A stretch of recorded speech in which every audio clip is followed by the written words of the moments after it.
JTC Arduino tutorial. Today we're going to be looking at a software that is going to be used to program our microcontroller. And the microcontroller that we are talking about, we are taking into consideration is the Arduino board, which have on board the Atmega 328. So we're going to now upload our program. You're going to see the software that we're going to be used to upload our program to the Arduino board. There is this particular software, it's an open source software which is called the Arduino IDE. The IDE means Integrated Development Environment.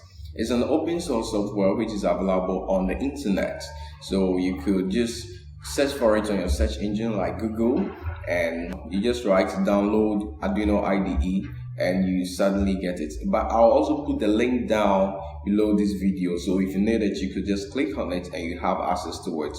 There are two forms of Arduino IDE. There is one that works on our computers. It also works on different operating systems, the Linux, the Mac, the Windows. It works on all sort of operating system. And also there is one particular one for mobile phones. So if you need to install it in your phone and you want to program it with your phone, it's also possible. So all you've got to do is to go to Play Store, then you search for Arduino Droid.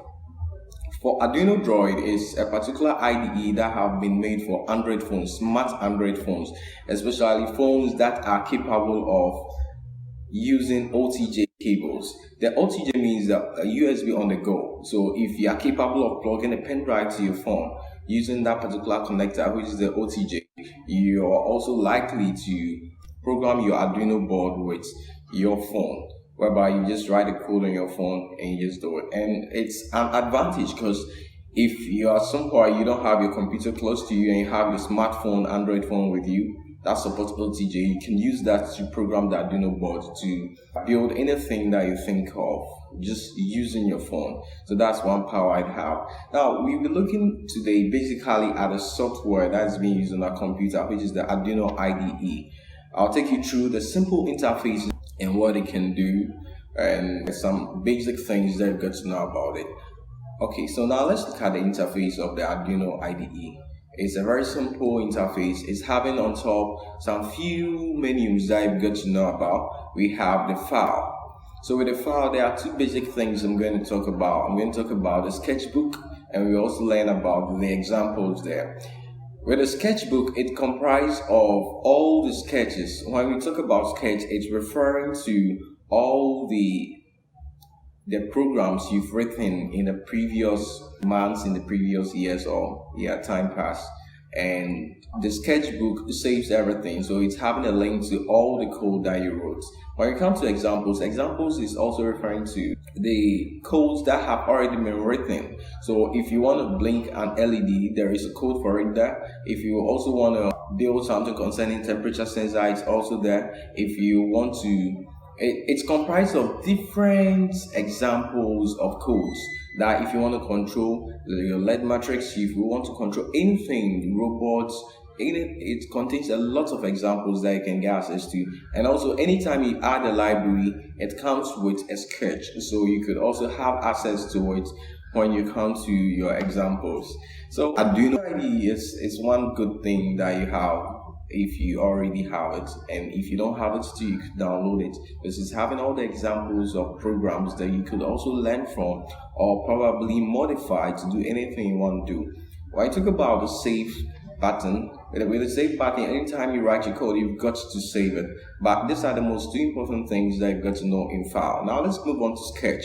When we go to sketch, there is one basic thing that I'll talk about, which is include library. Anytime you're about to attach a module like the GSM, the gyroscope, the LCD to your Arduino board, you've got to import a library and add it to the work that you're doing. A library simply refers to a bunch of code that have already been written, and you just call it by just a name. So anytime you get that particular code, probably from the internet, all you've got to do is to just write #include the name of the library .h, then you're good to go. It's very easy to add that, and when you just add that, the batch of code just go to the back end of the IDE, but you don't see the code, but you just write the name there and you just have access to the content of the library. Now let's look at the tools. When you come to tools, there are two basic important things that I've got to know about. which is the board. When it comes to the Arduino, we have different forms of Arduino. You can bear with me. We have the Arduino Nano, we have the Arduino Uno, we have the Arduino Mega, and we have a lot of Arduino also customized for a certain purpose. For instance, we have an Arduino customized for robotic works. We have Arduino customized for research work. So it depends on the Arduino board that you're using. So you come to board, that's tools, you come to board, and you select the particular board that you're using. And after that, you go to the ports. So the port, it's referring to the USB port on your computer. The USB port is referring to where you insert your pen drives. For instance, with my computer, I'm having two USB ports with one USB Type-C. So anytime I connect my Arduino board to any of the ports, I would have to come to this place to tell my computer that, okay, this is the ports that I've connected my Arduino boards to. And this is one advantage that the original Arduino have. When you connect it to your board, it helps you identify which port you've connected to. So you sometimes on my computer, when I connect it to maybe the port, it tells me it's connected to COM7, then into bracket Arduino. So I get to identify. So for instance, if I'm having a pen drive connected to my laptop, and also I'm having my Arduino board also connected to the laptop, it helps me differentiate between my pen drive and Arduino board. But if you're using the clone Arduino, you don't get to see the difference between both the Arduino board and your pen drive. So you've got to test the first one, and if it does not pick you, you've got to change to the next one. So that's one advantage we have. And these two things I'm talking about are the two basic things you have to do before you can upload your sketch from your computer to your Arduino board. It is the most important thing you've got to do, because without doing that, your program might not upload to the Arduino board. Okay, so let's quickly leave that place and let's look at the ribbons or the buttons next to them down. The first one is the verify button. With the verify button, all you've got to do is to click on it to check to see if there are mistakes in your code. If there are mistakes in your code, it's going to alert you that this particular line of code is not the appropriate. So you've got to probably edit it and correct your mistake in it. And also, when you're not having your Arduino board connected to your computer, it helps you kind of find a mistake. And when the next one is the upload button, it helps to verify the code. And after that, when your code is okay, it's going to prompt you to save your code, and the final thing is going to upload it to your Arduino board. Where the next button is the new button, like when you open Word.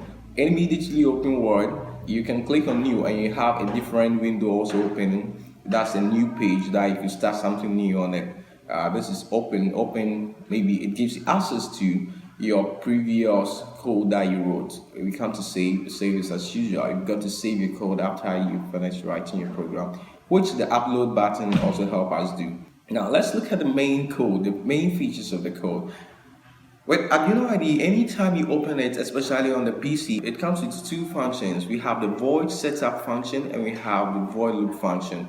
With the void setup function, anything you put in there runs for once. But when you put a code in a void loop, loop is kind of something circular. So if you put a code in there, it will execute the code. At the end of the code, it will start all over again and execute it several times. So an example is when you put, for instance, we want to make an LED come on and go off repeatedly. We've got to put the code here. But if we want to make an LED come on and go off just once, we've got to put that particular code in void setup.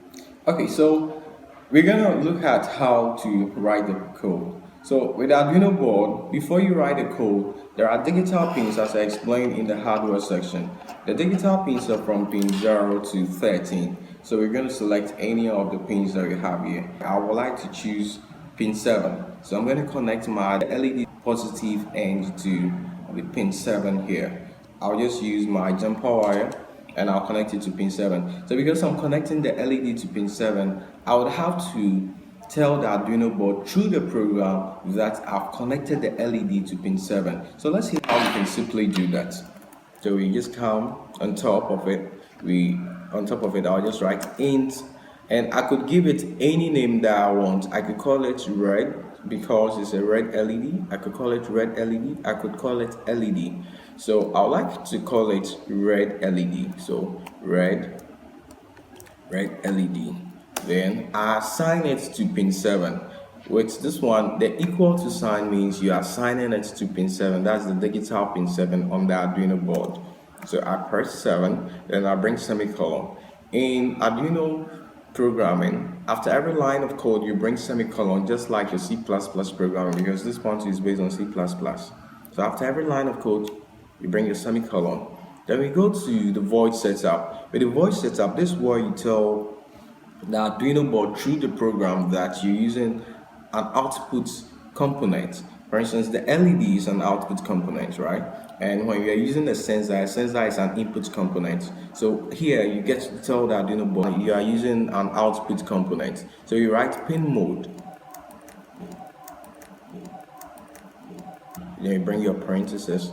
Then you write red LED. Just like you spelled up there, you have to do the same thing, because if you make any of the letters uppercase, or you change the spelling, it will not correspond to the pin that you have assigned it to, and it's going to say it as an error. So you've got to be careful with that too. So at this place we type it to be output, then we close it.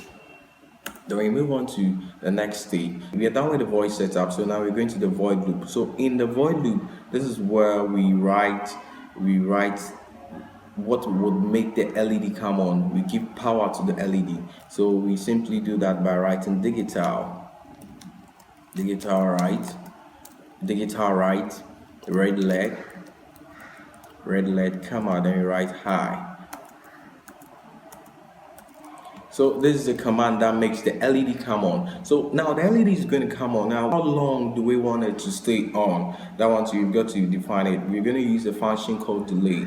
And this delay works in milliseconds. So you're going to, 1000 milliseconds is equal to 1 second. So we're going to use delay. You're going to write, we want it to stay on for 2 seconds. So you're going to write 2000 here. 2 seconds. Then we bring our semicolon. After every line of code, you bring your semicolon. Then move on to the next stage. So after it have stayed on for 2 good seconds, what should happen next? We would have to also turn it off. Okay, so this is the command to turn it off after the 2 seconds. So digital right, red LED, come on, low. So we're done with it. But for how long should it stay off? So we're gonna put probably 1 second. So we're going to put 1000 in the delay function. So 1000 and comma. You bring a semicolon. So after you brought your semicolon, the 2 most important things that I said you should do. You first go to tools. You go to the board. You select the board type. That's Arduino Uno. Then you go to tools again. Then from tools again, you select the port that your Arduino board is connected to. After we click on it, we come to the upload button. So the upload button will now send the code to our Arduino board. So let me click on it and let's see the wonder that will happen here. Okay, so we click on it, then it says we should save it. So I'm going to call it Blinky. Okay, Blinky, that's a nice name for just an LED blinky.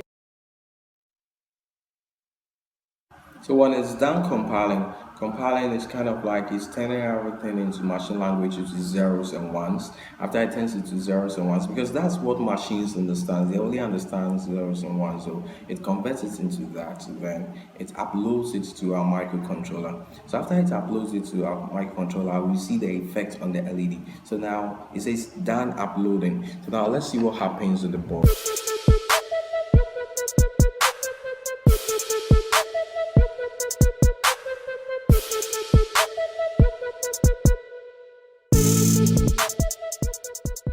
Here, so on the board here we could see that the LED is blinking.